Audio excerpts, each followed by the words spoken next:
Amis entrepreneurs, chefs d'entreprise, bonjour, Michel Acunzo. Alors aujourd'hui sur la table, un sujet qui vient peut-être derrière les autres sujets qui sont amenés d'habitude quand on est en coaching, en mentoring avec des chefs d'entreprise et des entrepreneurs, c'est vraiment cette notion de blessure profonde. J'ai vraiment la conviction, la croyance que est venu le temps, à l'époque actuelle, de traiter ces blessures, de les nettoyer, de les transformer en, en moteur, hein, parce qu'il y a de grandes peurs derrière cela. Mais ce qu'on remarque également, c'est que quand on ose aller avec corps et âme, aller dans ces profondeurs-là, juste derrière, en fait, se trouve la vérité ou la libération, en tout cas sa vérité, sa libération, et donc sa pleine puissance. Elle se cache souvent juste derrière ces blessures profondes.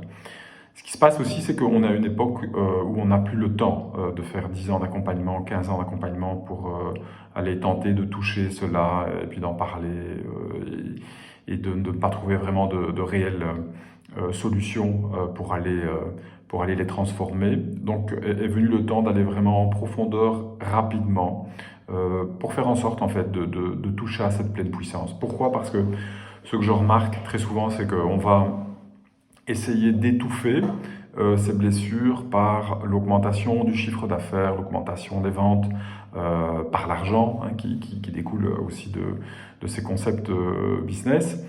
Et alors ça ne veut pas dire que c'est pas bien de développer son chiffre d'affaires, je suis moi-même un passionné de développer le chiffre d'affaires et les résultats commerciaux de mes clients, j'adore ça, c'est ma passion, ça m'excite jour après jour.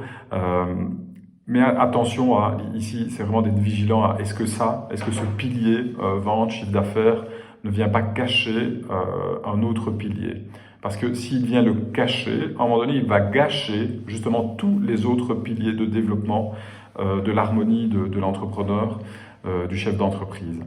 Donc allez, mon point d'attention est vraiment là, c'est qu'on est à une époque où on a cette possibilité d'aller dégager ces blessures, ces casseroles, ces vieilles casseroles qui nous traînent, que l'on traîne depuis des mois, depuis des années, depuis des décennies même pour certains.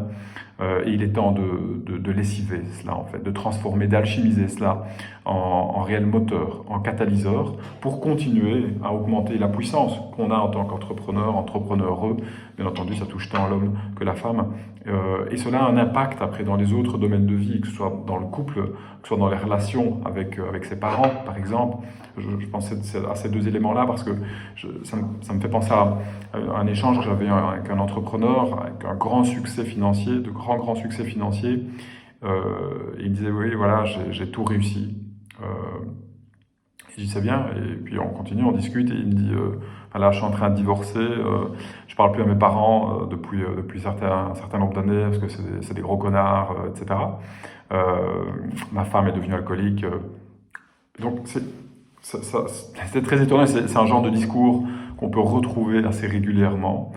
Donc il y a cette notion de réussite financière, je le répète, qui est hyper importante. Quand elle est bien utilisée, elle permet vraiment de se développer soi-même spirituellement. Mais attention à faire en sorte que ce pilier ne soit pas celui qui va écraser les autres ou étouffer les autres. J'entends encore un entrepreneur qui disait alors moi j'adore faire du chiffre, je suis très puissant là-dedans, mais bon, si un jour on m'agresse en ville et que je suis avec ma femme, je mets ma femme devant moi.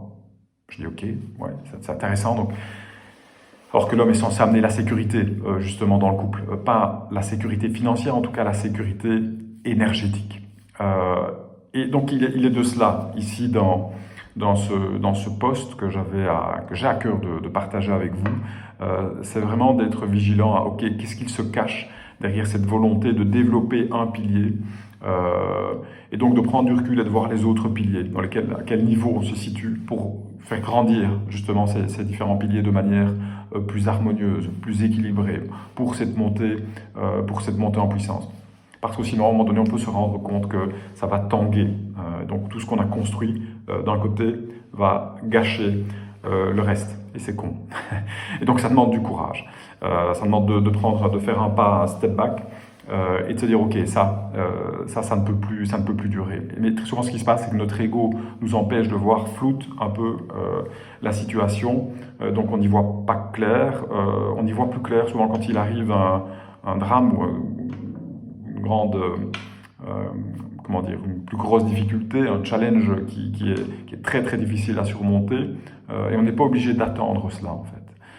Et c'est là le message, c'est que est venu le temps justement à cette époque-ci de voir les choses et de prendre les devants par rapport à cela, parce que tout ce qu'on a voulu cacher en dessous du tapis, hein, on a placé en dessous du tapis, on est à une ère où on lève le tapis, on sort tout ce qui était caché en dessous. Et ce qui est génial, c'est que cela permet de vraiment connecter avec notre pleine puissance, de vraiment faire en sorte d'être ensuite un entrepreneur, un chef d'entreprise qui va dans de l'harmonie et dans de la réussite avec ses propres critères. Mais attention à ne pas se voiler la face, d'utiliser seulement un pilier de soi-disant réussite pour ne pas voir les autres. Et ce sont des éléments qu'on ressent intérieurement. Quand on se regarde face au miroir, on le sait, on le sent. Il y a des éléments qui sont là. On ne sait pas toujours mettre des mots dessus. Il y a des éléments qui sont là, qui nous brouillent les pistes. Et ce qu'on fait, des fois naturellement, c'est qu'on va continuer à augmenter le même pilier, hein, la même branche, j'ai envie de dire, jusqu'à un moment où elle casse, pour qu'on comprenne ce qui se passait derrière. Donc le but, c'est pas qu'elle casse, justement, c'est de voir de voir ce qui se passe avec une vision hélicoptère ou une vision plus reculée, et de vraiment critériser, de voir ce qui est important pour nous en fait. Et que rien n'est irrattrapable.